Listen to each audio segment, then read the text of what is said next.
What's going on, y'all? It's your main man, Cabinet Carl, and today I'll be showing you how I make drawer boxes. Let's get into it. First off, you got to get your measurement on your drawer box depending on the kind of size you use. I use full extension slides, so you'll need an inch clearance on each side. So for the width of the box, so I take my measurement. I've got 16 and an eighth, so my actual drawer box size will be 14 and an eighth of an inch wide.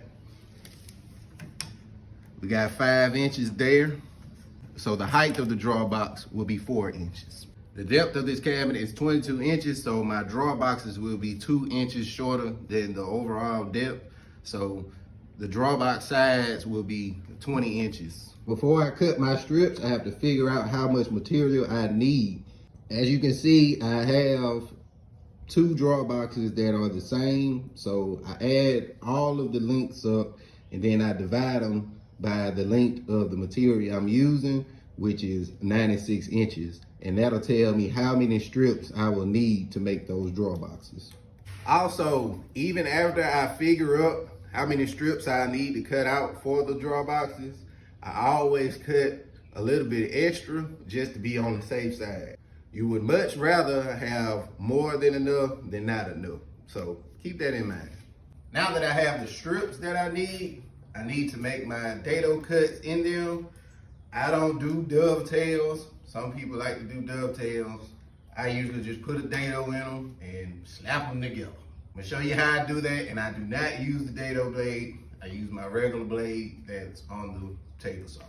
I have my blade set where I need it to be. It's 3/16 of an inch deep, and it will be 3/8 of an inch wide.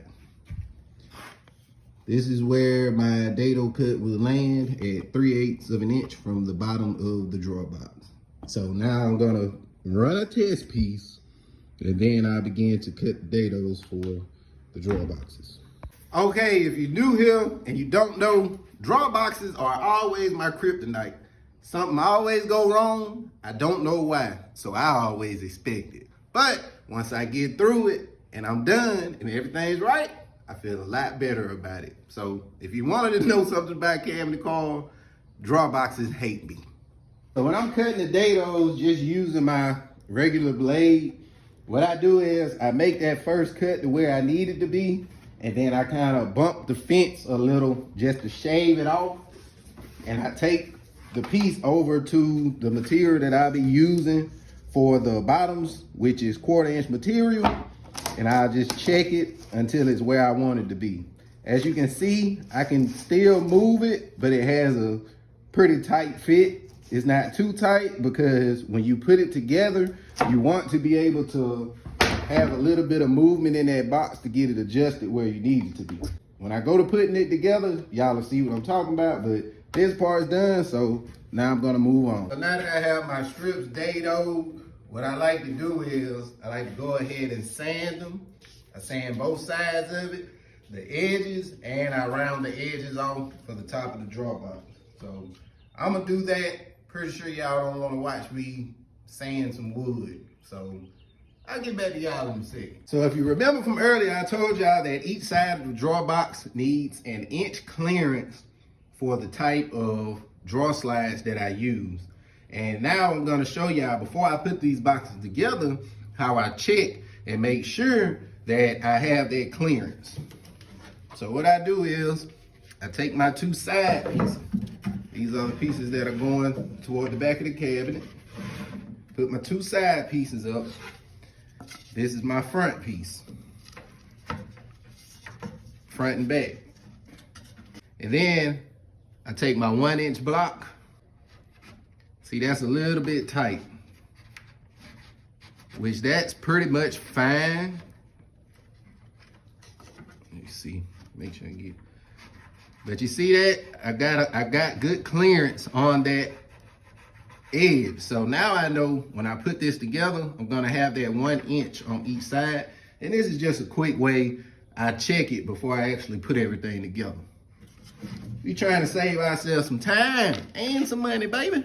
I need to find the width of the bottom of the drawer box and also the length. The way that I find the width is I add 3/8 of an inch to the front or back piece.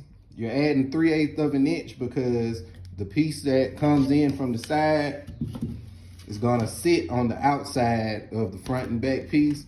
So you got 3/16 there, 3/16 there, and that times 2 is 3/8 of an inch. And that'll give you your width for the bottom of the drawer box. The way that I find the length of the bottom of the drawer box, take your piece and line it up with the outside edge that this piece is sitting inside of this one. Line it up with it, make your mark.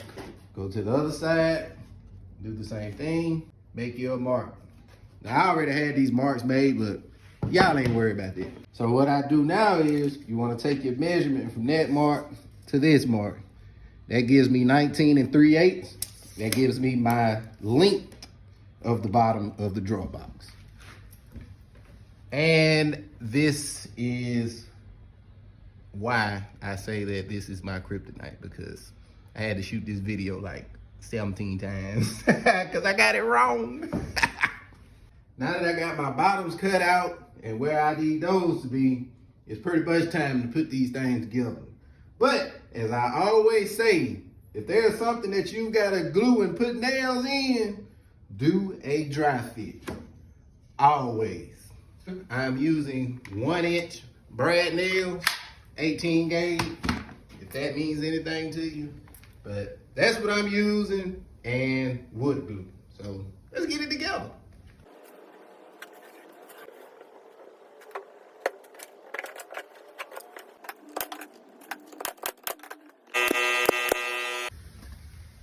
Well, all right, y'all. I hope y'all enjoyed the video. That is how Cabinet Carl,